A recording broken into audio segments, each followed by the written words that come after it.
cops are going to bring him down. You want to take on corruption, this is how it's done. TV's most anticipated drama is here.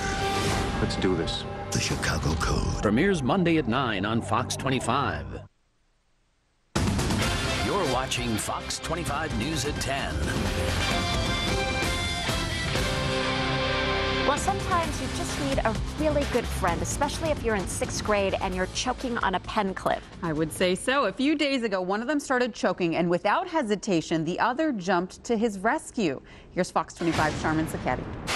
Pay attention in health class. Some advice from 11-year-old David Cummings, who credits a class he took 5 months ago with helping him save the life of fellow student Stephen Jardina. I just went and it just went down. Last week in the 6th grade at the McDevitt Middle School in Waltham, Stephen had a pen in his mouth when he started choking on the clip. I saw him inhale in his mouth, and then his face started to look like, I'm choking, could someone help me? But he was choking so much that he couldn't talk. I knew that I was in trouble because I knew I couldn't get it out. I just walked over there and did the Heimlich once.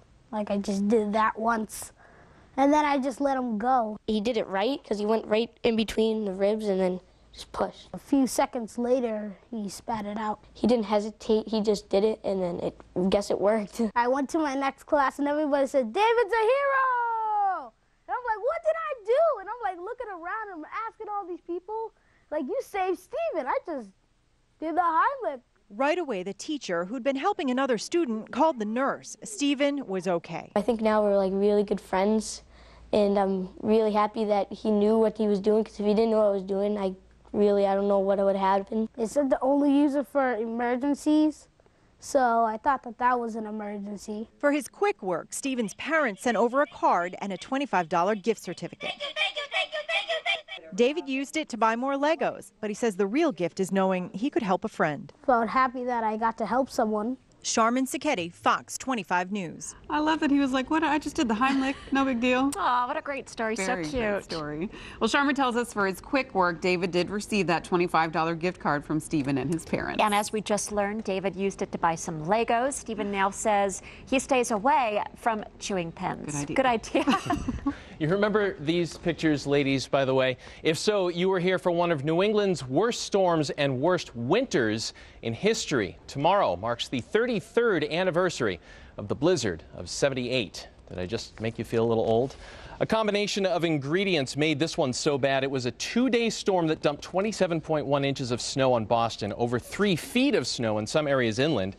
It also spanned 4 high tide cycles, with tides that were running very high during that part of the month. That led to catastrophic coastal flooding up and down our coast. The blizzard of '78 was the biggest snow producer in history until the President's Day storm back in 2003, which produced 27.5 inches.